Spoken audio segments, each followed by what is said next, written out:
I'll never forget the sound the room made when she laughed at me. A sharp, slicing little snicker. Too light to be innocent, too loud to be accidental. And she made sure everyone heard it. Her engagement dinner, her shining night, her stage. "He's just admin," she'd said, chin tilted, glass raised. And the crowd, her friends, her colleagues, even her parents, followed her cue like obedient wind chimes. I could have ended everything right there. But revenge, real revenge, deserves timing. And I'd waited long enough. So I smiled, and I stayed silent, until her fiancé looked at me, genuinely curious, and asked, "So, what exactly do you do?" One word.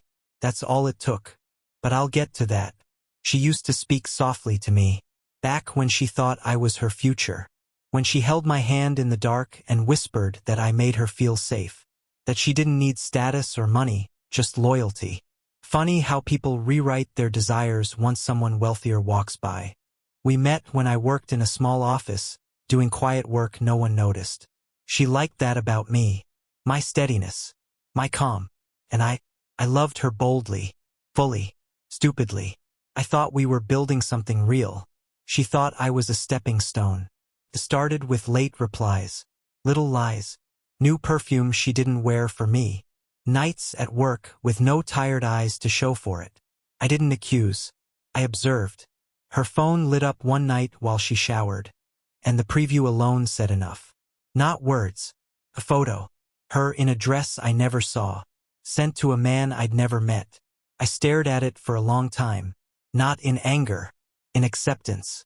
People tell you heartbreak feels like fire. For me, it felt like glass. Cold, clear, precise. A cut you don't feel until you notice the blood. I didn't confront her. Why would I? A rushed confrontation gives them space to lie, cry, twist. No, I wanted truth. And consequences. She thought I was just admin. She never asked what kind. A year before we met, I'd been recruited into a private investigations firm, deep background work, corporate risk, fraud exposure.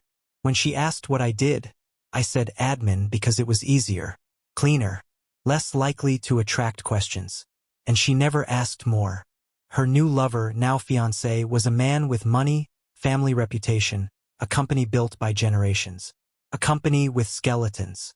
And she didn't know the kind of people I reported to. So I started digging. Not out of spite, out of habit, out of duty, out of a quiet, steady rage. It wasn't complicated, just patient. I confirmed their affair. Screenshots, phone backups, time-stamped receipts, GPS logs, all gathered with the same neutrality I'd bring to any case. Then I investigated him, the fiancé. At first, just to understand the man she threw me away for. But the deeper I looked, the uglier it became. Tax violations, internal embezzlement, asset manipulation under his name but benefiting his father's firm. One report from me to the right regulatory agency and his entire bloodline would feel the quake. I didn't send it. Not yet. Revenge tastes better when served in front of the audience that once laughed. When her engagement invitation arrived, I almost admired her nerve.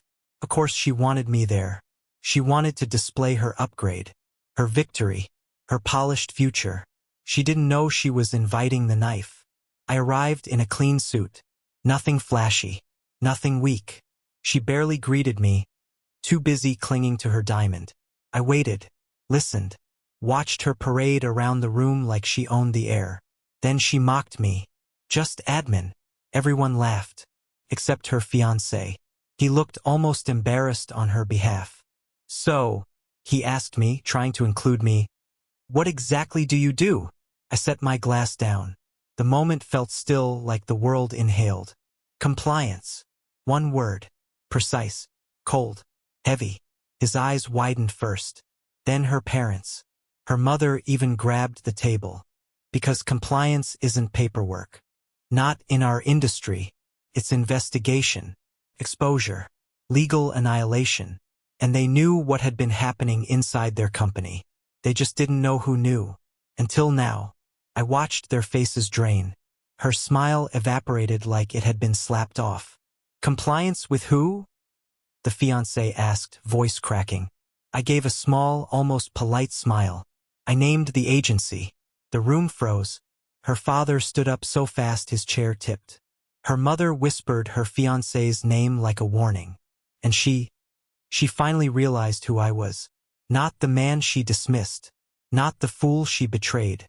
But the man holding the match over everything she wanted. She pulled me aside, whispering frantically, You wouldn't ruin us." I looked at her, really looked at her. "You already did," I said. She tried to touch my arm. I stepped back. "You should have stayed kind," I told her quietly. "Cruelty is expensive." Her fiancé's father approached then, sweating, voice low, asking if we could talk privately. I handed him the envelope, the report, the evidence, everything. "I haven't submitted it," I said. "Yet." The implication landed harder than any threat. He understood. They all did. Her fiancé looked at her like she'd dragged him into a fire. Her parents looked at her like she'd detonated the family fortune. And she looked at me, finally, like the man she should have feared from the start. I walked out before dessert. Calm, steady, whole. I didn't need to destroy them. Not really. All it took was revealing the truth. They imploded on their own. As I stepped into the cool night air, I felt something loosen inside me. Not forgiveness, not peace, just release. She mocked me for being just admin. She forgot the most important part. I document everything, and I never forget.